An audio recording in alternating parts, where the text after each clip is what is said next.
নমস্কার, টিভি9 বাংলায় আপনাদের স্বাগত জানাই দুপুরের সুপার প্রাইম টাইম। দুপুর দুটো মানেই আপনারা জানেন ফুল অ্যান্ড ফাইনাল। শর্মিষ্ঠার সঙ্গে আমি শুভজিৎ রয়েছি। আর শুরুতেই আজকে একটু কেন্দ্রীয় পরিস্থিতি, নয়াদিল্লি এই মুহূর্তে কি চলছে, সর্বদল বৈঠক, সেখানে টানটান নাটক, এই ডিটেলিং আপনাদের সামনে তুলে ধরবো। এনসিপিআইকে কোট আনকোট মান্যতা দেওয়ার একটা বিরোধিতা হয়েছে। তার কারণ বৈঠক থেকে প্রতীকী ওয়াকআউট বিরোধীদের একাংশের। এই মুহূর্তের বড় আপডেট, সর্বদল বৈঠকে টানটান নাটক, এনসিপিআইকে মান্যতা দেওয়ার বিরোধিতা। বৈঠক থেকে প্রতীকী ওয়াকআউট করেছেন বিরোধীদের একাংশ। তৃণমূলের সঙ্গে প্রতীকী প্রতিবাদেও সামিল হয়েছে কংগ্রেস। এনসিপিআইকে স্পিকার মান্যতা না দেওয়া সত্ত্বেও কেন সর্বদল বৈঠকে আমন্ত্রণ জানানো হয়েছে প্রশ্ন তুলেছেন মহুয়া মৈত্র, সৌগত রায়রা। ওয়াকআউটের পর আবারও বৈঠকে সৌগত, মহুয়ারা। এই মুহূর্তের আরও একটা বড় আপডেট আপনাদের সামনে আমরা তুলে ধরছি। সর্বদল বৈঠক নিয়ে কিন্তু একটা টান টান উন্মাদনা এবং উত্তেজনার পারদ উঠেছে। তার কারণ এনসিপিআইকে মান্যতা দেওয়ার বিরোধিতা। এক্ষেত্রে বৈঠক থেকে প্রতীকী ওয়াকআউট বিরোধীদের একাংশের। তৃণমূলের সঙ্গে প্রতীকী ওয়াকআউটে, প্রতীকী প্রতিবাদে বলা ভালো, সামিল হয়েছে কংগ্রেস। এনসিপিআইকে স্পিকার মান্যতা না দেওয়া সত্ত্বেও সর্বদল বৈঠকে কেন আমন্ত্রণ, এই টেকনিক্যাল প্রশ্ন তারা তুলেছেন। তাদের এই প্রশ্ন কতটা মান্যতা বলে আমি যাবতীয় বিষয় নিয়ে এই মুহূর্তে কথা বলবো। আমার সহকর্মী জ্যোতির্ময় কর্মকার আমাদের সঙ্গে সরাসরি রয়েছে। জ্যোতির্ময়, এখনো পর্যন্ত এই যে এনসিপিআইকে স্পিকারের মান্যতা না দেওয়া সত্ত্বেও কেন সর্বদল বৈঠকে আমন্ত্রণ, এই প্রশ্ন তুলে তাদের যে প্রতীকী ওয়াকআউট, সব মিলিয়ে এই মুহূর্তের সিচুয়েশনটা এক্স্যাক্টলি কোন জায়গায় দাঁড়িয়ে, পরিস্থিতির জল কোন কোন দিকে গড়াতে পারে বলে সম্ভাবনা?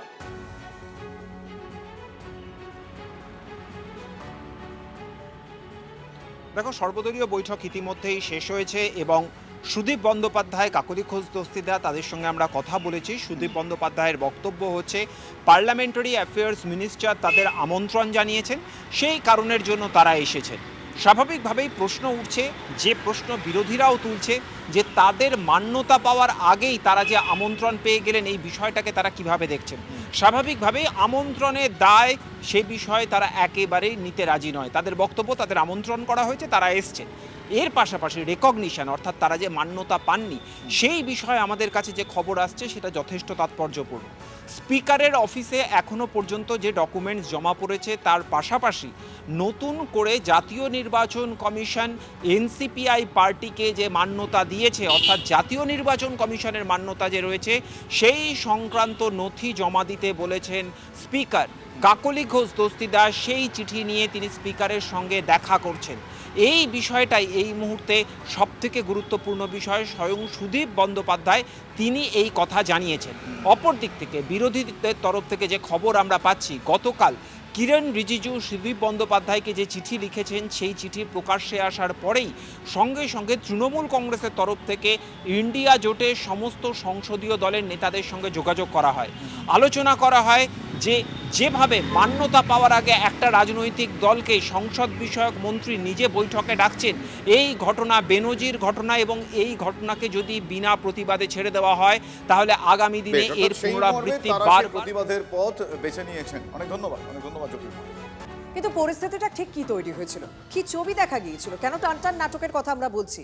ওই যখন সর্বদল বৈঠকে এনসিপিআই যোগ দেয়, এনসিপিআইকে আমন্ত্রণ জানানো হয়, তখন আমরা কি দেখলাম? তৃণমূল সহ, মানে সৌগত রায়, মহুয়া মৈত্র সহ কংগ্রেসের যারা ছিলেন তারা রীতিমতো ওয়াকআউট করেন। স্পিকার স্বীকৃতি না দিলেও কি করে তৃণমূলের টিকিটে জেতা 20 জন বিদ্রোহী সাংসদকে আমন্ত্রণ জানানো হয়? স্বাভাবিকভাবেই তারা প্রশ্ন তুলতে থাকে। তিনি আরও দাবি করেন যে লোকসভার ওয়েবসাইটেও এখনো দেখাচ্ছে তৃণমূলের সদস্য সংখ্যা 28, অর্থাৎ যারা ছেড়ে চলে গিয়ে এনসিপিআইতে যোগ দিয়ে দিয়েছে, সেই আপডেটটা পর্যন্ত এখনো পর্যন্ত লোকসভার ওয়েবসাইটে হয়নি। তাহলে কি করে তারা এনসিপিআই এর হয়ে সেখানে প্রতিনিধিত্ব করে, যাকে কোনো রকম স্বীকৃতি দেওয়া হয়নি? বিদ্রোহী হলেও ওই 20 জন সাংসদ তো তৃণমূলেরই। তাহলে কিসের ভিত্তিতে বিদ্রোহী 20 জন সাংসদকে এনসিপিআই হিসেবে মান্যতা তুলে ধরে সর্বদল বৈঠকে আমন্ত্রণ জানানো হয়? ঠিক এই জায়গাগুলোতে প্রশ্ন তুলেছেন মহুয়া মৈত্ররা। Have all walked out of the all party meeting in protest because the so-called NCPI, which is an unrecognized party, the strength of the All India Trinamool Congress in the list provided by the table office is shown to be 28 members. These so-called rebel 20 MPs, their merger has not been approved by the speaker. The 20 disqualification petitions are still pending. After the 91st amendment, there is no room for a separate block. So on what grounds did the Parliamentary Affairs Minister extend an invitation to these 20 rebel MPs, and how are they attending this meeting? We have registered our strong protest and walked out as a symbol of our protest. No, look, this is, as far as we are concerned, we have moved for disqualification. So the speaker should decide on the disqualification petition, because either he says yes or he says no. The rule is very clear. If you see of the 10 schedule 2(1)(a), the very first point there is that if you have said that you are voluntarily giving up membership, you are no longer a member of the party. All of these 20 MPs have said that we are belonging to this NCPI. So that is the ground for disqualification immediately. We have moved the petition. Please decide on it. Either if you decide on it, if you don't disqualify them, then we will go to court if you disqualify them over. সর্বদল বৈঠকে গুরুত্বপূর্ণ আলোচনা হয়, walkout করা উচিত হয়নি মন্তব্য কারা করছেন? এনসিপিআই সাংসদ কাকলি ঘোষ দস্তিদার। এবং কে বৈধ কে অবৈধ তা তো স্পিকার ঠিক করবেন। এভাবে ওয়াকআউট করা কি ঠিক? মন্তব্য করেছেন সুদীপ বন্দ্যোপাধ্যায়। ये कभी भी नहीं हुआ कि इसको बॉयकॉट करते हैं, इसको वॉकआउट करते हैं, ये शोभा नहीं देता। क्योंकि ऑल पार्टी मीटिंग में हम आगे चल के क्या करेंगे सत्ता में, इसका आलोचना होता है। उसमें अगर 28 से उनका नंबर 8 हो गया, उनको सोचना चाहिए, दे शुड कॉन्टेम्पलेट क्यों हुआ, क्यों 20 लोग उनसे नाराज है। लेकिन वॉकआउट करके उन्होंने ये ठीक नहीं किया, उचित नहीं किया, होता नहीं है डेमोक्रेसी में। Whatever they are telling, let them say. Whatever speaker is to say, only tomorrow the parliament will open and he will find whose seat is where. They have demanded your disqualification, your group's disqualification. If speaker thinks that it is fit for disqualification, he will disqualify. And if he thinks from tomorrow we'll sit at the proper places with a separate block, my seat in the first row, we'll find tomorrow. Wait 24 hours. आज ही all party meeting में submit कर देंगे और वह speaker को पास भी आज ही submit कर देंगे। अभिषेक बनर्जी करेंगे, रिकॉग्नाइज कर दिया जाएगा। उनका चाहत यह है, 1 point, election commission has recognised this party, that paper you submit copy, okay, and that copy we are submitting to you. There is no scope for a separate block. Why have they been invited by the आप अभी दोबारा बैठक पे जा रहे हैं?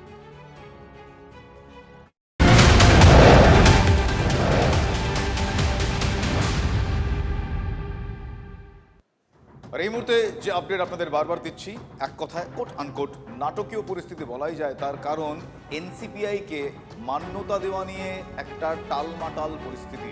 বৈঠক থেকে প্রতীকী ওয়াকআউট করেছে বিরোধীদের একাংশ। আপনাদের কিছুক্ষণ আগেই বলছিলাম তৃণমূলের সঙ্গে প্রতীকী প্রতিবাদে সামিল হয়েছে কংগ্রেস। তার কারণ তাদের তরফ থেকে একটা টেকনিক্যাল প্রশ্ন তারা তুলছেন। তাদের বক্তব্য যে এনসিপিআইকে স্পিকার মান্যতা না দেওয়ার সত্ত্বেও কেন সর্বদল বৈঠকে তারা আমন্ত্রণ পেয়েছেন, এই প্রশ্ন তুলছেন মহুয়া মৈত্র, সৌগত রায়রা।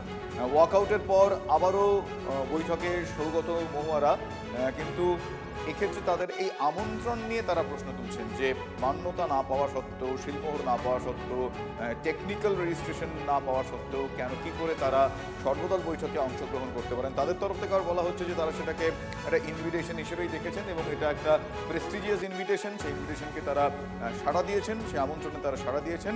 ওই মান্যতার প্রশ্নটা তারা খুবই নির্দিষ্টভাবে এড়িয়ে গিয়েছেন। কিন্তু এই এনসিপিআই এর মান্যতা, এই যাবতীয় বিষয় নিয়ে স্পিকারের মান্যতা না পাওয়া সত্ত্বেও কেন বৈঠকে আমন্ত্রণ, এই প্রশ্ন নিয়ে এই মুহূর্তে একটা এনসিপিআইকে মান্যতা দেওয়া নিয়ে এক প্রকার ক্ষোভ এবং একটা টালমাটাল পরিস্থিতি, একটা নাটকীয় মোড় যাবতীয় বিষয়।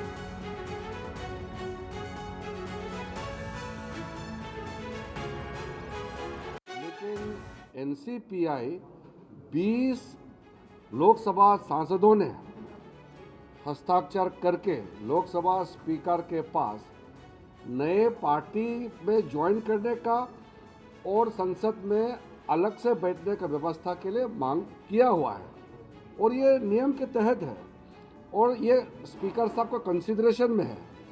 जब ये स्पीकर साहब का कंसिडरेशन में है और 20 सांसद है, उसको हम वंचित कैसे कर सकते हैं? लोकसभा सबका है तो इतना 20 सांसदों को हम नहीं बुलाएंगे, ये कैसे हो सकता है? रिकॉग्नाइज करना नहीं करना ये एक प्रक्रिया है। लोकसभा स्पीकर का सेक्रेटरीट से जो होगा उसको मैं अभी कुछ टिप्पणी नहीं कर रहा हूँ।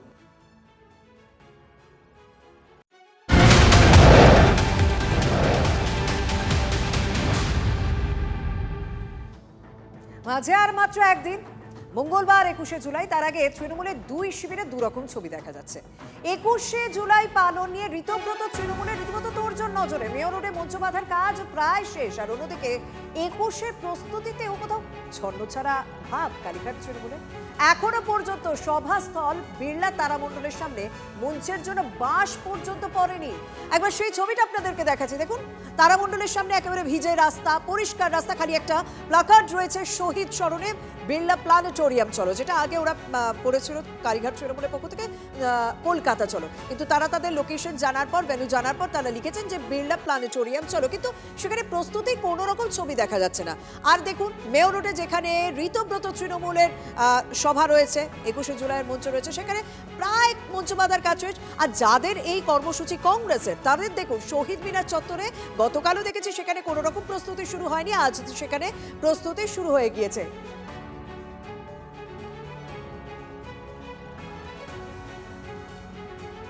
আর সৌরভের সঙ্গে কথা বলবো, আমাদের প্রতিনিধি বিড়লা প্ল্যানেটোরিয়ামের সামনে থেকে রয়েছে, যেখানে কালীঘাট তৃণমূলের প্রস্তুতি চলছে। আর অন্যদিকে অপর প্রতিনিধি দেবব্রত রয়েছে মেয়র রোড থেকে, যেখানে ঋতব্রত শিবিরে প্রস্তুতি চলছে। আমি একটু সৌরভ তোমার কাছে ছবিটা জানতে চাইবো।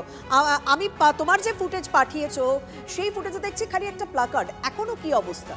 তৃণমূলের তরফ থেকে, প্রশাসনের তরফ থেকে তাদেরকে যে জায়গা বরাদ্দ করার হয়েছে, আমি একটু বাপ্পাকে বলবো এদিকে দেখো যে রবীন্দ্র সদন এবং তারপর একাডেমি অফ ফাইন আর্টস, এই জায়গাতেই তোমার মনে থাকবে যে মমতা বন্দ্যোপাধ্যায় যখন মুখ্যমন্ত্রী ছিলেন রবীন্দ্র জয়ন্তী পালিত হতো।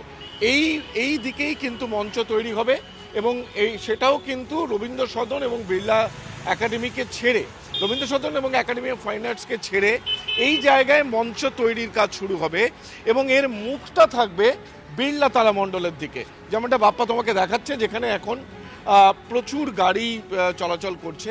এই যে রাস্তাটা, এই রাস্তাটা জুড়ে কিন্তু সোজা গেলে পরে বিড়লা তারামণ্ডল, এই দিকে মুখ থাকবে, অর্থাৎ বিড়লা তারামণ্ডলের দিকে মুখ থাকবে। সেই মঞ্চ বাঁধার কাজ এখনো শুরু হয়নি, তার কারণ প্রশাসনের তরফ থেকে যে নির্দিষ্ট সময় দেওয়া হয়েছে, বিকেল 5:30 থেকে শুরু হবে এই মঞ্চ বাঁধার কাজ। আগামীকাল অন্যান্য বারের মতোই মঞ্চ পরিদর্শনে আসবেন মমতা বন্দ্যোপাধ্যায়, অভিষেক বন্দ্যোপাধ্যায়।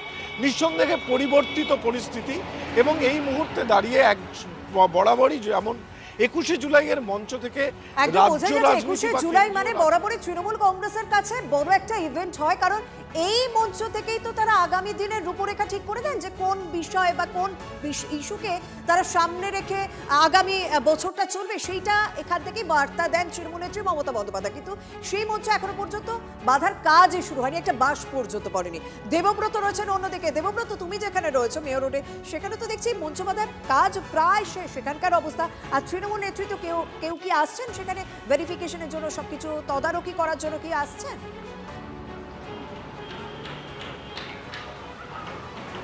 দেখো, কার্যত বাংলা এই প্রথম শহীদ দিবস উপলক্ষে একটা নজিরবিহীন সংঘাতের মধ্যে জড়িয়ে পড়েছে।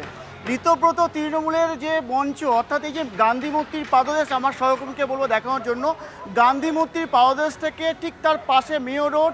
আর এই মেয়র রোডে এখন মঞ্চ তৈরির কাজ চলছে। একসঙ্গে প্রায় 30 জন কর্মী সেই মঞ্চ কিন্তু তৈরি করছে। আর এই মঞ্চের যে দৈর্ঘ্য, এই মঞ্চের দৈর্ঘ্য 48 ফুট দৈর্ঘ্য, এবং পোস্তে এই মঞ্চ 33 ফুট। এবং আমি আমার সহকর্মীকে বলবো দেখানোর জন্য, এই যে মুখটা পার্কস্ট্রিটের দিকে এই মুখটা রয়েছে, এই টোটাল এই যে লম্বা এই দীর্ঘ যেখানে যে কর্মসূচি রয়েছে, এবং সেখানে যে তৃণমূল দলের যে যারা কর্মীরা তারা এখানে বসবেন, এবং এই যে লম্বা যে জায়গাটা তার প্রায় 450 ফুট লম্বা, এবং এই পোস্ত রয়েছে প্রায় 35 ফুট পোস্ত এবং 450 ফুট লম্বা, অর্থাৎ জাঁকজমকপূর্ণ বিস্তীর্ণ এরিয়ায়, অর্থাৎ কয়েক হাজার মানুষের অর্থাৎ একদম জনসমাবেশ শহীদ হতে দিবসের চলেছে মঞ্চ আমরা কিন্তু তৃণমূল অন্যান্য বার দেখি যে একেবারে খোলা মঞ্চ থাকে, বৃষ্টি হয়, কোনো কোনো বছর বৃষ্টি হয় এবং সেই বৃষ্টির মধ্যে ভিজেই নেতৃত্বরা বক্তব্য রাখেন। কিন্তু এবারে 21-এর মঞ্চ মানে যেটা ঋতব্রত শিবিরের 21-এর মঞ্চ দেখছি, সেখানে রীতিমতো তোরণ করা হয়েছে যাতে এই বৃষ্টির সময় যারা সেখানে সামিল হবেন তারা বৃষ্টিতে না ভেজেন। অন্তত সেখানে দেখছি যে মঞ্চ বাঁধার কাজ প্রায় শেষের দিকে। ধন্যবাদ দেবব্রত। কোর্ট বলেছে আমাদের যে কোনো একটি ফ্ল্যাঙ্ক ছেড়ে দিতে এই রাস্তাটির, ফলে আমরা সব দিক বিবেচনা করে আমরা এই দিকের ফ্ল্যাঙ্কটায় করছি। এখন হঠাৎ পুলিশ তারা আরম্ভ করেছেন এদিক নয় ওদিক, এটা আমাদের ডিসিশন, আমরা সবিনয় বলছি আপনাদের যদি এত ভাবনা এত চিন্তা, এগুলো কোর্টে বললেন না কেন? আমরা যেটাই মঞ্চ করতে যাব আপনারা এসে বললেন এটা নয় ওটা। আরে যে কোনো একটা দিক তো পুরো ফাঁকা রাখা হচ্ছে, সেখান দিয়ে সমস্ত স্কুল বাস অন্য বাস সবার গাড়ি যেতে পারবে। যদিও আমাদেরকে যা অর্ডার আমরা আরেকটু এগিয়ে মঞ্চ করতে পারতাম, কিন্তু একাডেমি অফ ফাইন আর্টস এবং রবীন্দ্র সদনের কথা ভেবে আমরা কিন্তু মঞ্চটা তার আগে শেষ করছি। ফলে এখানে আমরা আশা করব পুলিশ এই অন্যায় জেদাজেদিটা করবেন না। 21শে জুলাই চলে এলো, এখন অবধি তো মঞ্চ বাঁধা হয়নি। 21শে জুলাই চলে এলো, মঞ্চ বাঁধা হয়নি। সব হবে, আপনারা তো চিন্তার কারণ নেই। 21শে জুলাই আসবেন কভার করতে, আপনাদের জন্য প্রেসের আলাদা ব্যবস্থা করা হবে। সে তো ডেফিনেটলি, অত চিন্তা করবেন না, মঞ্চ ঠিক হয়ে যায়।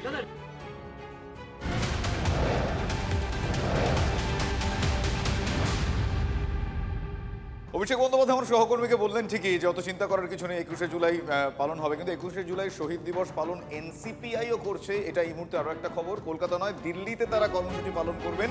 সুদীপ কাকলিরা সেই কর্মসূচি পালন করবেন বলে জানা যাচ্ছে। আজ বিকেলে কর্মসূচির রূপরেখা ঘোষণা করা হবে, এমনটা সূত্রের খবর। আমার সহকর্মী জ্যোতির্ময় কর্মকার আমার সঙ্গে এই মুহূর্তে রয়েছেন সরাসরি। জ্যোতির্ময়, আমি জানতে চাইবো যে এটা আরও একটা গুরুত্বপূর্ণ আপডেট যে এবার নয়াদিল্লিতে 21শে জুলাই পালন করা হবে, এনসিপিআই পালন করবে এবং এই পরিবর্তিত পরিস্থিতির মধ্যে তার কর্মসূচির রূপরেখা ঘোষণা করা হবে বলে জানা যাচ্ছে। সূত্র মারফত কি কি জানতে পারা যাচ্ছে এখনো পর্যন্ত?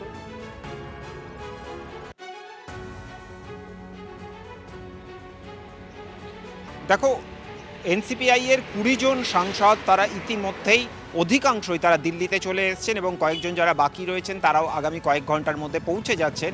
আজ বিকেল 4টায় সংসদ ভবনে তাদের বৈঠক রয়েছে এবং যে খবর আমাদের কাছে থাকছে যে যেহেতু পার্লামেন্টের অধিবেশন চলছে, একদিক থেকে তারা তাদের অধিবেশনকে যেমন গুরুত্ব দিতে চান, এর পাশাপাশি দীর্ঘদিনের তাদের যে রাজনৈতিক অতীত, সেই অতীতকেও তারা অস্বীকার করতে চান না। তার কারণ দলের বিভিন্ন স্তরের নেতা কর্মী যাদের সঙ্গে 21শে জুলাইয়ের আবেগ একেবারে অনেক গভীর পর্যন্ত মিশে রয়েছে, তাদের কথা মাথায় রেখে তারা 21শে জুলাই পালন করবেন এবং তা দিল্লিতে পালন করা হবে। কবে, কখন, অর্থাৎ 21 তারিখে কোন জায়গায় 21শে জুলাই পালন হবে এ বিষয়ে এখনো পর্যন্ত কোনো ঘোষণা এনসিপিআই এর তরফ থেকে করা হয়নি। যে খবর আমরা সূত্র মারফত পাচ্ছি যে আজ বিকেল 4টায় যখন এই বৈঠক হবে তখনই এ বিষয়ে চূড়ান্ত সিদ্ধান্ত নেওয়া হতে পারে। তবে এর পাশাপাশি কাকলি ঘোষ দস্তিদার তার সোশ্যাল মিডিয়ায় কর্মীদের উদ্দেশ্যে আবেদন করেছেন যে সমস্ত কর্মীরা এতদিন ধরে যোগাযোগ রাখতেন, যে সমস্ত সাধারণ মানুষ বিভিন্ন সমস্যার ক্ষেত্রে তাদের কাছে ছুটে আসতেন, তাদের জন্য দরজা খোলা রয়েছে, তারা যেন প্রতি মুহূর্তে যোগাযোগ রাখেন এবং যে ধরনের রাজনৈতিক কর্মসূচি এতদিন ধরে কাকলি ঘোষ দস্তিদারের যে সমস্ত কর্মীরা ছিলেন তারা পালন করতেন, তাদেরকে সঙ্গে নিয়েই তিনি পালন করতে চান। অর্থাৎ এই বার্তা 21শে জুলাইয়ের আগে দেওয়া হচ্ছে। তার কারণ শুধুমাত্র 20 জন সাংসদের সংসদীয় ব্লক নয়, 21শে জুলাইয়ের কর্মসূচিকে ব্যবহার করে সাংগঠনিক ভিত্তি তৈরির চেষ্টা করছেন এনসিপিআই নেতারা। কাকলি ঘোষ দস্তিদারের এই বার্তাই কিন্তু সেই চিন্তাভাবনার রূপরেখাটা কার্যত স্পষ্ট করে দিচ্ছে বা ইঙ্গিত স্পষ্ট করে দিচ্ছে। ধন্যবাদ জ্যোতির্ময়। আছে নাকি আমি তো জানি টুকরে টুকরে গ্র্যান্ড টিএমসি থেকে হয়েছে টিটিজি হয়ে গেছে। টিটিজি এখন আমরা তো বলেছিলাম, দেখুন আমরা তো পুরো সমর্থন দিয়েছি, আমাদের মাননীয় মুখ্যমন্ত্রী বলেছেন ব্রিগেডে করতে। এত বড় দল, 15 বছর ধরে এত লোক, সুতরাং ব্রিগেডেই হোক আমরা চেয়েছিলাম।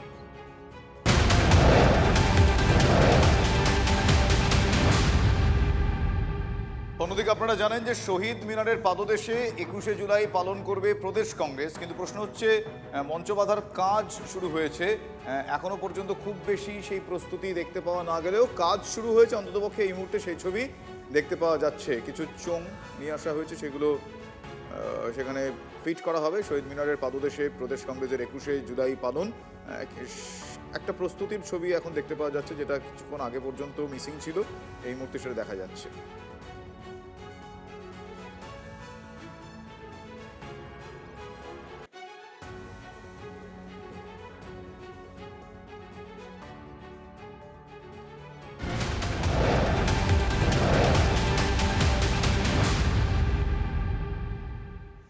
একুশে জুলাইয়ের আগে আরো একা মমতা বন্দ্যোপাধ্যায়। এবার মমতার সঙ্গ ত্যাগ প্রাক্তন মন্ত্রী তপন দাশগুপ্ত।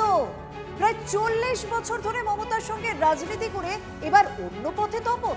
3 বারের বিধায়ক ছিলেন, 2 বার মন্ত্রীও হয়েছেন তপন দাশগুপ্ত। তৃণমূলের রাজ্য সহ সভাপতি, ফুরফুরা শরীফ ডেভেলপমেন্ট অথরিটি, পশুপালন দপ্তর, ফরেস্ট কর্পোরেশনের চেয়ারম্যানও ছিলেন তিনি। মানে একাধিক গুরুত্বপূর্ণ দায়িত্বে ছিলেন হুগলি জেলায়। এই তপন দাশগুপ্ত তিনিও এবার হাত ছাড়ছেন।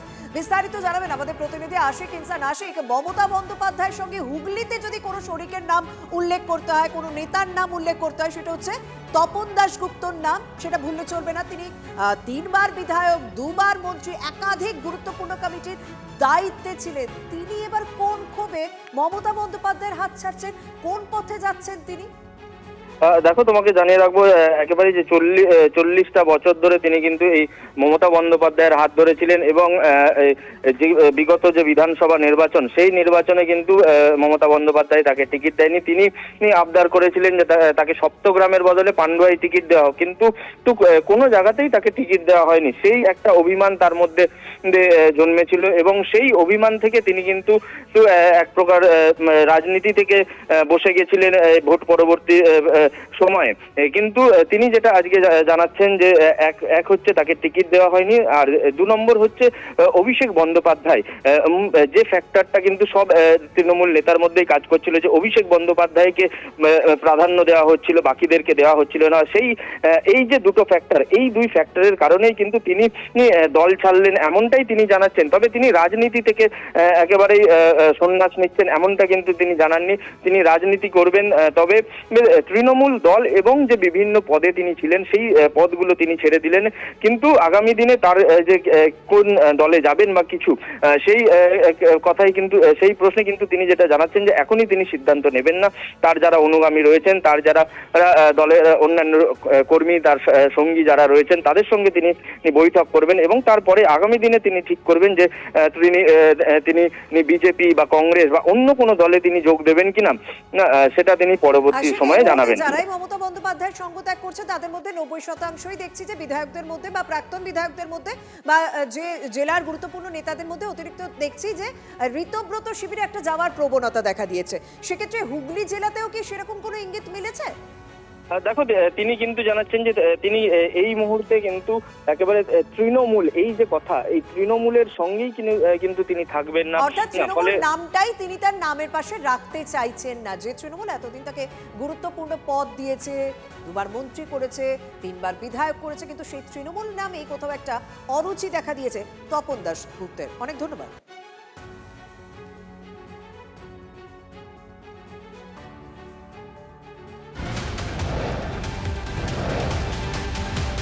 অনেক দেরি করে ফেলেছেন অভিষেক। 5 তারিখে ইস্তফা দিলে তৃণমূল কংগ্রেস ভেঙে টুকরো হতো না। দিদির মতো রাজনীতিবিদদের এই পরিস্থিতি হতো না। অভিষেকের 1 ঘন্টায় ইস্তফার চ্যালেঞ্জের পাল্টা এবার তৃণমূল থেকে এনসিপিআই সাংসদ শতাব্দী রায়। এটা আমার মনে হয় 4 তারিখের রেজাল্টের পর 5 তারিখ করলে ভালো হতো, উচিত ছিল 5 তারিখে করালে। তাহলে অন্তত মমতা ব্যানার্জির পলিটিক্যাল ক্যারিয়ারে এরকম অবস্থা হতো না। দেখো, হার জিত তো আছে, যে কোনো দলই হারতে পারে, জিততে পারে, কিন্তু বাদবাকি দল যে টুকরো টুকরো টুকরো টুকরো হয়ে গেল, দিদির মতো একটা নেত্রীর দল, সেটা খুব দুঃখজনক। কিন্তু এই ডিসিশনটা আমার মনে হয় অভিষেকের 5 তারিখে নিলে ভালো হতো, যেটা এতদিন অনেক লেটে নিল। অভিষেক বন্দ্যোপাধ্যায়ের যে মন্তব্যের পরিপ্রেক্ষিতে শতাব্দী রায় এই প্রতিক্রিয়া দিয়েছেন, মানে দলবদ্ধদের চ্যালেঞ্জ জানিয়ে গতকাল অভিষেক বন্দ্যোপাধ্যায় কি বলেছিলেন সেটা একবার শোনাবো। কমন টার্গেট আপনার নাম। আমি তো সেটাই বলছি যে যাদের সমস্যা রয়েছে তারা যদি বলে যে দলের এই পারফরমেন্সের জন্য বা পরাজয়ের জন্য অভিষেক বন্দ্যোপাধ্যায় দায়ী হয়, তাহলে 24-এ যে তৃণমূল কংগ্রেস 29টা আসন পেয়েছে তার কৃতিত্বও আমার। যদি ডিসক্রেডিট আমার হয় আরে তাহলে জেতার সময় ক্রেডিটও আমার। আর যাদের আমাকে নিয়ে সমস্যা তাদেরকে অনুরোধ করব যে মানুষ বোকা নয়। আজকে 18 তারিখ, আপনি 19 তারিখ আসুন, 20 তারিখ আসুন, 21 তারিখ আসুন, যবে আসার আসুন, আজকে চলে আসুন। আপনারা ফিরে আসুন, আমি 1 ঘন্টার মধ্যে ইস্তফা দিয়ে দিচ্ছি। কেউ আসবে না। ডিল হচ্ছে ওদিকে যাও, অভিষেক ব্যানার্জিকে গালাগালি দাও, তোমাকে বেঁচে থাক, তোমাকে বাঁচিয়ে রাখবো, ইডিও ধরবে না, সিবিআইও ধরবে না। যাদের বিরুদ্ধে ভুড়ি ভুড়ি অভিযোগ তারা এখন হয় পুলিশের কাছে ধৃত, না হলে পালিশ চাটা ঋতব্রত। এই দুটো ছাড়া আর উপায় নেই। কে ঢুকবে কে বেরোবে পুরো ওই ভাঙা বেড়ার ঘর হয়ে গেছে তৃণমূল কংগ্রেস। এদিক দিয়ে শিয়াল ঢুকছে, ওদিক দিয়ে কুকুর বেরোচ্ছে, এদিক দিয়ে কুকুর ঢুকছে, ওদিক দিয়ে শিয়াল বেরোচ্ছে। আমাদের ওটা নিয়ে ইন্টারেস্ট নেই কে কোন দিক দিয়ে ঢুকবে কোন দিক দিয়ে বেরোবে। তবে অভিষেক বন্দ্যোপাধ্যায় যেভাবে চ্যালেঞ্জ করে ফিরে আসার কথা বলেছে, ওনার কথাতেই বোঝা যাচ্ছে যে কেউ যেন ফিরে না আসে।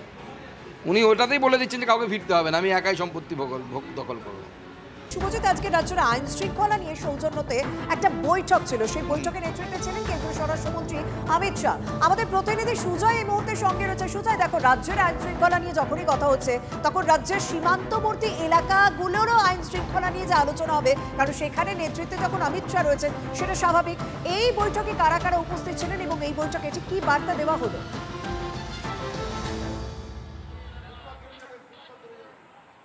একেবারে দেখো, এই বৈঠকে সব থেকে বেশি যেটা গুরুত্ব পেয়েছে সেটা হলো সীমান্ত সুরক্ষা। সীমান্তের ভেতরে 50 কিলোমিটার যে এলাকা, যেখানে বিএসএফের এই সাম্প্রতিককালে বিএসএফকে যে এলাকা পর্যন্ত সম্প্রসারণ করানো হয়েছে, সেই 50 কিলোমিটার এলাকাকে সব থেকে বেশি গুরুত্ব দেওয়া হয়েছে। এখানে এই 50 কিলোমিটারের মধ্যে শিক্ষা ব্যবস্থাকে ভালো করতে বলা হয়েছে, স্বাস্থ্য ব্যবস্থাকে ভালো করতে বলা হয়েছে, রাস্তাঘাট সমস্ত কিছুকে ভালো করতে বলা হয়েছে। তার পাশাপাশি বলা হয়েছে যে এই 50 কিলোমিটারের মধ্যে পুলিশ এবং বিএসএফ এদের মধ্যে সমন্বয় যেন একেবারে মসৃণ থাকে। তার কারণ এর আগে পূর্বতন সরকারের সময়, তৃণমূল সরকারের সময় পুলিশ বহু ক্ষেত্রে বিএসএফকে সহযোগিতা করতো না, কিন্তু এবার বিজেপি সরকার ক্ষমতা আসার পর এমন কোনো অভিযোগ যেন সামনে না আসে সেটা স্পষ্টত বুঝিয়ে দেওয়া হয়েছে। এই 50 কিলোমিটারের মধ্যে কোথাও যদি কোনো দেশবিরোধী কার্যকলাপের কোনো গতিবিধি শুরু হয়, সেটা তৎক্ষণাৎ বিএসএফ এবং পুলিশ নিজেদের মধ্যে আলোচনা করবে এবং তৎক্ষণাৎ ব্যবস্থা নিতে হবে, স্পষ্ট নির্দেশ। রিয়েল টাইম আপডেট, বিএসএফ এবং পুলিশ প্রত্যেক মুভমেন্টের রিয়েল টাইম আপডেট পেতে হবে। পাচার, নারী পাচার, শিশু পাচার বা যে কোনো মানব পাচার থেকে শুরু করে মাদক পাচার, কারণ বাংলাদেশ সীমান্ত দিয়ে প্রচুর মাদক পাচারের অভিযোগও সামনে এসছে। এই সমস্ত যে কোনো ধরনের পাচারকে সম্পূর্ণভাবে শূন্য করতে হবে এবং ইতিমধ্যেই রাজ্য পুলিশের তরফ থেকে, বিএসএফ এর তরফ থেকে এই পাচার সংক্রান্ত বেশ কিছু ডেটাবেস তুলে দেওয়া হয়েছে। অর্থাৎ একটা বিষয় পরিষ্কার যে জেলা পুলিশের সঙ্গে বিএসএফ কে একেবারে সমন্বয় বজায় রেখে কাজ করতে হবে, তাহলে এই রাজ্যের সীমান্ত বা দেশের সীমান্ত সুরক্ষিত হবে বলে বার্তা দিয়েছেন অমিত শাহ। অনেক ধন্যবাদ সুজয়।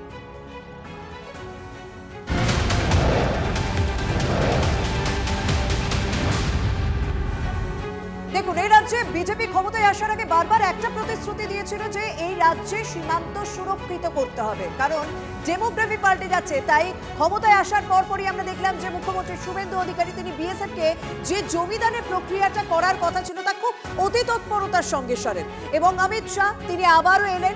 আবার এসে তিনি মুখ্যমন্ত্রী শুভেন্দু অধিকারীকে সঙ্গে নিয়ে রাজ্যের সীমান্তগুলো ঘুরে দেখেন এবং চিকেন স্নেকের নিরাপত্তা, চিকেন স্নেকের জন্য আলাদা কি ভাবনা চিন্তা রয়েছে কেন্দ্রের, সেই সংক্রান্ত আলোচনাও হয়। সেই সমস্ত বিষয়গুলো নজরেও ছিল। আমরা কি দেখলাম, তারপর তিনি আরো একটা গুরুত্বপূর্ণ বৈঠক করলেন, কারণ যদি দেশের সীমান্ত বা রাজ্যের সীমান্ত সুরক্ষিত করতে হয় এবং অনুপ্রবেশ রুখতে হয় এবং সীমান্ত সংলগ্ন এলাকায় যে সমস্যাগুলো রয়েছে সেই সমস্যা রুখতে হয়, তাহলে পুলিশের সঙ্গে বিএসএফ কে সমন্বয় বজায় রাখতেই হবে। সেই বক্তব্যই আমরা দেখলাম। আমরা দেখতে পাচ্ছি অমিত শাহ তিনি ইতিমধ্যেই আসছেন। আমাদের সঙ্গে রয়েছে প্রতিনিধি সুজয়। সুজয়, কি দেখছো?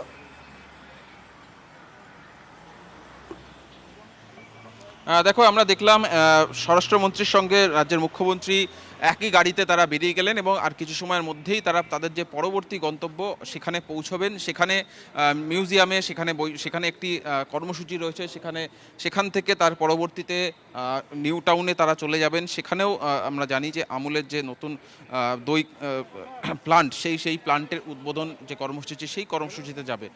আমরা ঠিক দেখলাম 2:30 নাগাদ এই মুহূর্তে কেন্দ্রীয় স্বরাষ্ট্রমন্ত্রী বেরোলেন এবং এই গুরুত্বপূর্ণ যে বৈঠক এতক্ষণ চলছিল সৌজন্যে, সেই গুরুত্বপূর্ণ গুরুত্বপূর্ণ বৈঠক শেষ করে তিনি বেরোলেন। একসঙ্গে একই গাড়িতে দেখা গেল রাজ্যের মুখ্যমন্ত্রীকে এবং কেন্দ্রীয় স্বরাষ্ট্রমন্ত্রী, তারা দুজন একই গাড়িতে আমরা দেখতে পেলাম। এর আগেও একাধিকবার দেখা গিয়েছে। একে একে দেখতে পাচ্ছ কনভয়ের বাকি যে গাড়িগুলি রয়েছে সেগুলো বেরিয়ে যাচ্ছে। কেন্দ্রীয় স্বরাষ্ট্রমন্ত্রীর কনভয়ের গাড়ি, পাশাপাশি মুখ্যমন্ত্রীর কনভয়ের গাড়ি একে একে বেরিয়ে যাচ্ছে এবং সরাসরি এবার ন্যাশনাল লাইব্রেরিতে পরবর্তী গন্তব্য, সেখানে তারা যাবেন। সেই পরবর্তী যে কর্মসূচি সেখানে তারা অংশ নেবেন। আজকে যে গুরুত্বপূর্ণ বৈঠক ছিল মূলত সীমান্ত সুরক্ষাকে আরো কিভাবে শক্তিশালী করা যায় সেই সংক্রান্ত বিষয়। কর্মসূচি রয়েছে। প্রথমে আমরা দেখলাম রাজ্যের আইন শৃঙ্খলা নিয়ে একটা গুরুত্বপূর্ণ বৈঠক হয়ে গেল এবং এখন একাধিক জায়গায় তার যাওয়ার কথা রয়েছে এবং সবার শেষে তো বিজেপি নেতৃত্বের সঙ্গে তার একটা বৈঠকও করার কথা রয়েছে। ভোকাল টনিক দেবেন অমিত শাহ, সেদিকেও আমাদের নজর থাকছে।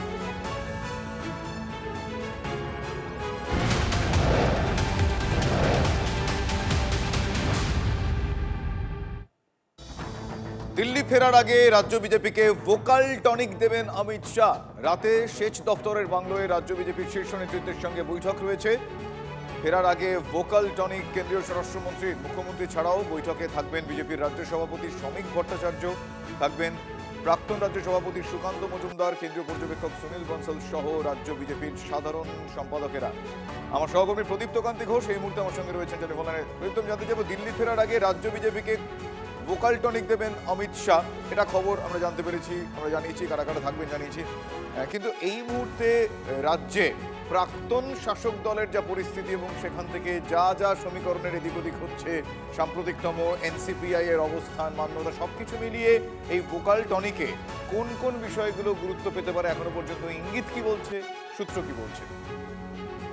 আগামী মাসেই বিজেপির তরফে যে কর্মসূচি নেওয়া হয়েছে ঘাড় ঘাড় তিরঙ্গা, সেই কর্মসূচিতে অমিত শাহকে আমন্ত্রণ জানাতে চাইছেন রাজ্য বিজেপি নেতৃত্ব। তা নিয়েও আজকের এই বৈঠকে আলোচনা হওয়ার যেমন সম্ভাবনা রয়েছে, একই সঙ্গে রাজ্যে দল ক্ষমতায় আসলেও সংগঠন কিন্তু এখনো সব জায়গাতে সমানভাবে মজবুত করা গিয়েছে। এই দাবি শুভেন্দুবাবু, সুকান্তবাবুরা করতে পারছেন না। সেই জায়গা থেকে সংগঠনকে আরো কি করে চাঙ্গা করা যায় এবং একই সঙ্গে অমিত শাহ বরাবরই একটি রাজ্যের নির্বাচন হয়ে গেলে সেই রাজ্যের পরবর্তী যে নির্বাচন রয়েছে, অর্থাৎ পরবর্তী নির্বাচনের জন্য কিন্তু তারা প্রস্তুতি শুরু করে দেয় এবং সেই লক্ষ্যেই এই প্রস্তুতি। তার কারণ, তার বক্তব্য, কোথাও আত্মতুষ্টির কোনো জায়গা নেই।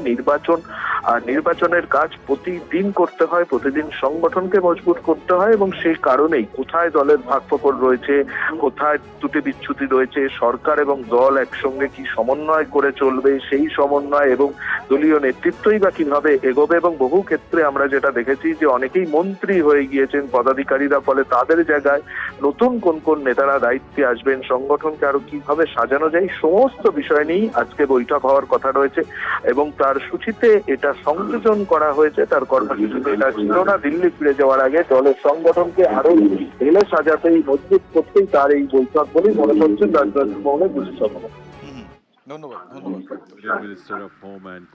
এই মুহূর্তে যে ছবিটা আপনাদের দেখাচ্ছি লাইভ ফুটেজ, ন্যাশনাল লাইব্রেরিতে এসে পৌঁছেছেন অমিত শাহ, রয়েছেন শুভেন্দু অধিকারী, মুখ্যমন্ত্রী শুভেন্দু অধিকারী। সেই ছবি আপনারা দেখছেন সরাসরি দেশের প্রথম ভারতীয় ভাষা বিষয়ক জাদুঘর কলকাতায়। এই মুহূর্তে museum of the world, museum of world museum का उद्घाटन करने के बाद भाषा की समय रेखा माननीय केंद्रीय गृह एवं सहकारिता मंत्री উদ্বোধন করবেন কেন্দ্রীয় স্বরাষ্ট্রমন্ত্রী অমিত শাহ। ন্যাশনাল লাইব্রেরিতে তিনি পৌঁছে গিয়েছেন। ভারতীয় ভাষা বিষয়ক এই জাদুঘর, নিঃসন্দেহে গুরুত্বপূর্ণ 9টি গ্যালারি থাকছে এই মিউজিয়াম অফ ওয়ার্ল্ডে। সবচেয়ে বড় গ্যালারির নাম দেওয়া হয়েছে ভাষা কি সময় রেখা।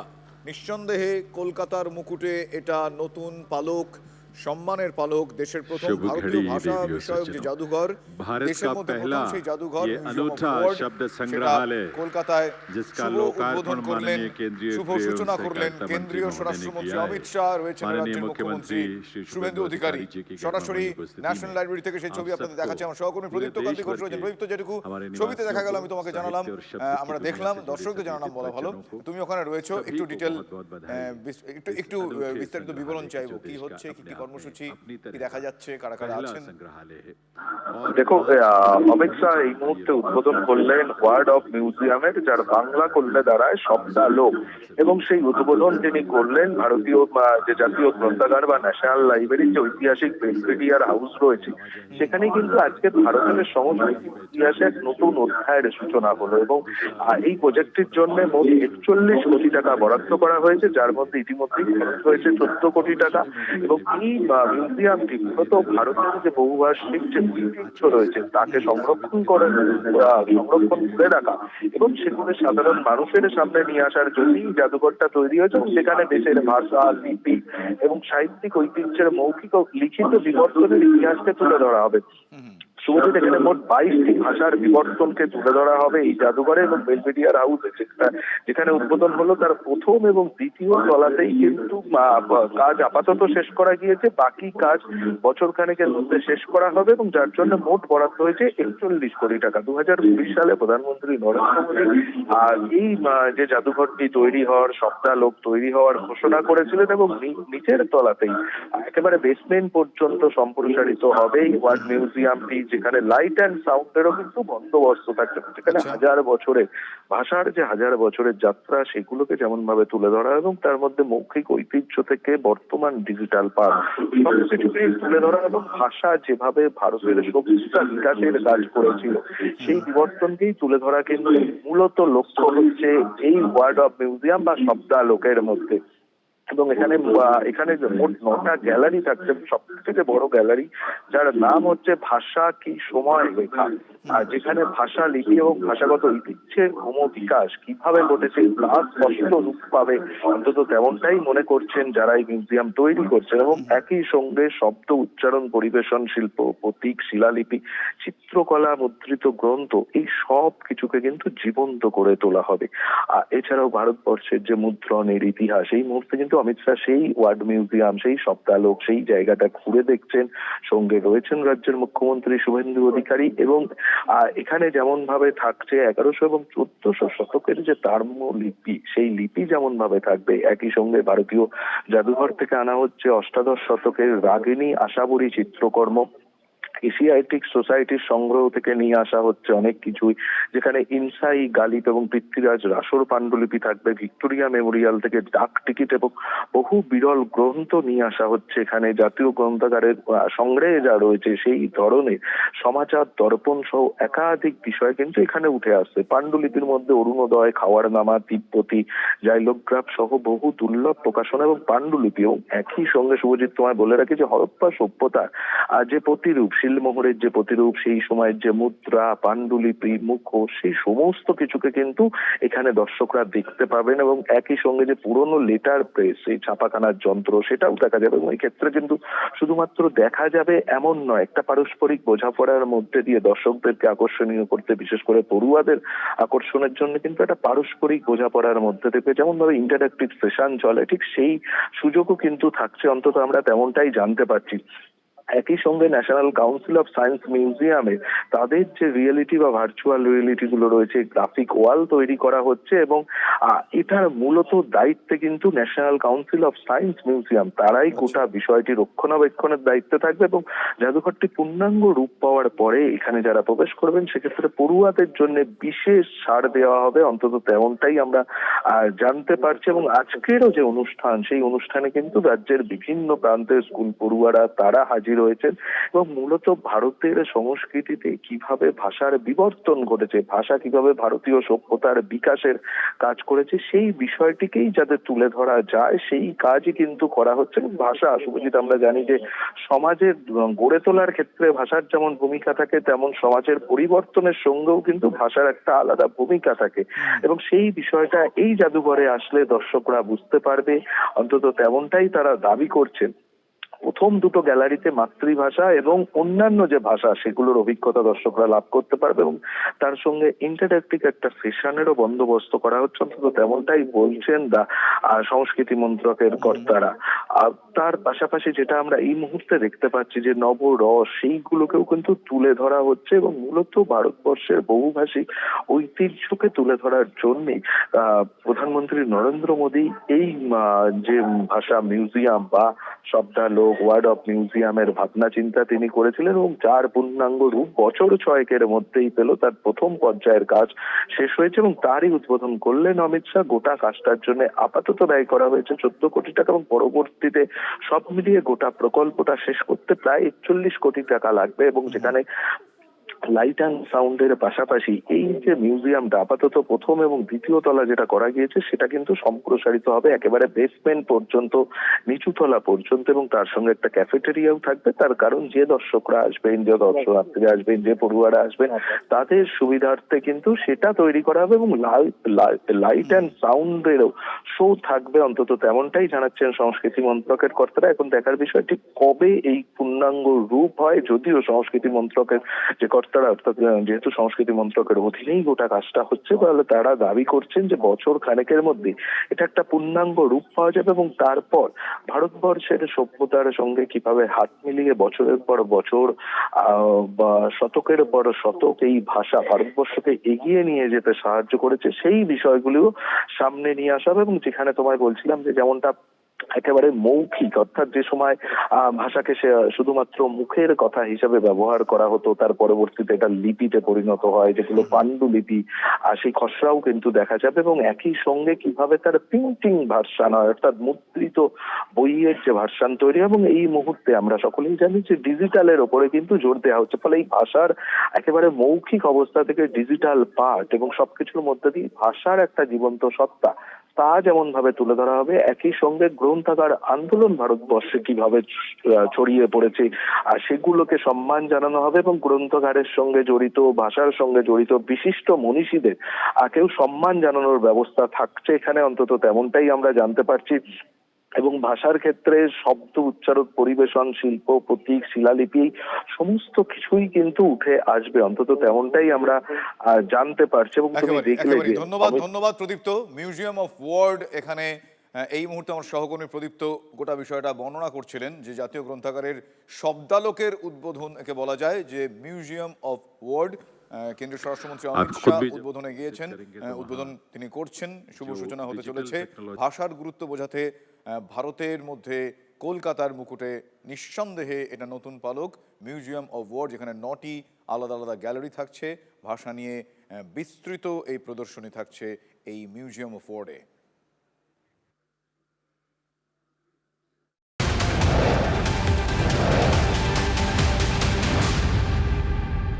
আজই আদালতে শুনানি চেয়েছিলেন অভিষেক বন্দ্যোপাধ্যায়। এই মুহূর্তে যা আপডেট পাওয়া যাচ্ছে, আমতলায় অভিষেকের অফিস ভাঙায় স্থগিতাদেশ দিল হাইকোর্ট।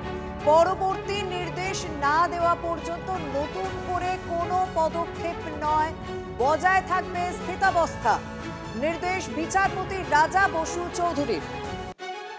অভিষেকের অফিস ভাঙার ছবি আমরা গতকাল থেকেই দেখছিলাম। আমতলার অফিস বেআইনিভাবে তৈরি হয়েছে বলে বারবার অভিযোগ উঠেছে এবং নোটিশও দেওয়া হয়েছিল সেখানে, কিন্তু সেই নোটিশের কোনো প্রত্যুত্তর না মেলায় গতকালই বুলডোজার নিয়ে পৌঁছে যায় সেখানে প্রশাসন।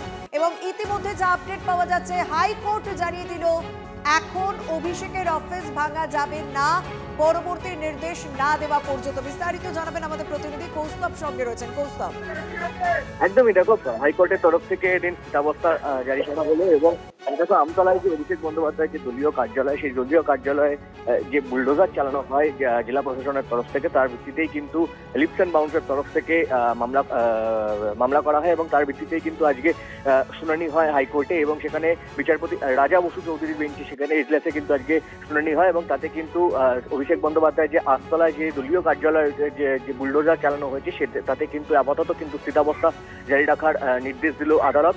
পরবর্তী নির্দেশ না আসা পর্যন্ত তাতে হাত দেওয়া যাবে না। এই মুহূর্তে যেই অবস্থায় রয়েছে সেই দলীয় কার্যালয়টি, সেই অবস্থাতেই রাখা হবে। প্রসঙ্গত দেখো যে অভিষেক বন্দ্যোপাধ্যায় আমতলায় যে দলীয় কার্যালয় রয়েছে তা বেআইনিভাবে তৈরি করা হয়েছিল এমন অভিযোগই কিন্তু জমা পড়েছিল জেলা প্রশাসনের দপ্তরে এবং তারপরে কিন্তু জেলা প্রশাসনের তরফ থেকে দুটো নোটিশ দেওয়া হয় এবং অভিষেক বন্দ্যোপাধ্যায়কে হাজিরা দেওয়ার জন্য বলা হয়, কিন্তু তারপরে কিন্তু অভিষেক বন্দ্যোপাধ্যায় হাজিরা না দেওয়ায় এবং নোটিশের কোনো উত্তর না আসায় কিন্তু আমরা দেখলাম যে গতকাল জেলা প্রশাসনের তরফ থেকে সেই অভিষেক বন্দ্যোপাধ্যায় যে দলীয় যে কার্যালয় রয়েছে আমতলায় সেটা বুলডোজার দিয়ে ভাঙার কাজ শুরু হয় এবং তারপরে কিন্তু লিপস অ্যান্ড বাউন্স তারা জানায় যে তাদের কাছে বৈধ দলিল থাকা সত্ত্বেও কেন তুমি আমাদের সঙ্গে থাকো। একটা গুরুত্বপূর্ণ আপডেট দিল আমাদের প্রতিনিধি কৌস্তব যে আদালত মানে হাইকোর্ট ইতিমধ্যেই অভিষেক বন্দ্যোপাধ্যায়ের অফিস ভাঙায় স্থগিতাদেশ দিয়ে দিয়েছে। এই মুহূর্তে সরাসরি আমরা চলে যাব লোকেশনে, যেখানে আমতলার অফিস ভাঙার কাজ চলছিল। সেখানে আমাদের প্রতিনিধি সৌভিকও দেখাবেন সেখানকার ছবি, কারণ কিছুক্ষণ আগে বুলডোজার সেখানে চলে এসেছিল। সৌভিক আমাদের লাইভ আপডেট দিয়েছিলেন যে আবারও ভাঙার কাজ শুরু হচ্ছে। প্রত্যেকটা ফ্লোরে ডিজিটাল লক রয়েছে। গতকাল সেখানকার মানুষ বারবার অভিযোগ করেছিলেন যে বেআইনিভাবে এই অফিস তৈরি করা হয়েছে। প্রশাসনের পক্ষ থেকে বারবার নোটিশ দেওয়া হয়েছে, কিন্তু সেই নোটিশের উত্তর মেলেনি অভিষেক বন্দ্যোপাধ্যায়, তিনিও হাজিরা দেননি। গতকালই আমরা দেখলাম বেলার দিকে বা সকালের দিকে বুলডোজার নিয়ে হাজির হয় প্রশাসন এবং তারা ভাঙার কাজ শুরু করে। এখনকার কি অবস্থা আমাদের প্রতিনিধি সৌভিক দেখাবেন। সৌভিক, আদালত স্থগিতাদেশ দিল যে পরবর্তী নির্দেশ না আসা পর্যন্ত ভাঙা যাবে না অভিষেকের আমতলার এই অফিস। আমি তোমাকে ছবিটা দেখাবো। কিছুক্ষণ আগে অর্থাৎ এখন থেকে ঠিক 10 মিনিট আগে পর্যন্ত ভাঙা হচ্ছিল এবং সেই ভাঙার কাজ কিন্তু আপাতত বন্ধ। এবং তোমাকে জানিয়ে রাখি, ইতিমধ্যেই কলকাতা হাইকোর্টের দ্বারস্থ হয়েছে অভিষেক ব্যানার্জি। বুলডোজার দিয়ে যে ভাঙার কাজ চলছিল সেই কাজ কিন্তু আপাতত বন্ধ। যে অবস্থায় রয়েছে সেই অবস্থাতেই রাখতে হবে, এমনটাই নির্দেশ আদালতের। এবং এই মুহূর্তে কিন্তু দেখা যাচ্ছে যে বিল্ডিং ভাঙার কাজ চলছিল এবং বিল্ডিংয়ের তুমি দেখতে পাচ্ছ যে একতলার যে অংশ, একতলার যে ওয়াল, সেই ওয়াল কিন্তু ভাঙা হয়ে গেছে ইতিমধ্যে। যতদূর পর্যন্ত ভাঙা হয়েছিল ঠিক সেই অবস্থাতেই এখন রেখে দেওয়া হয়েছে। কিছুক্ষণ আগে ভাইব্রেটার যে মেশিন দিয়ে মূলত ছাদ কাটার কাজ চলছিল, সেই কাজও কিন্তু বন্ধ করে দেওয়া হয়েছে।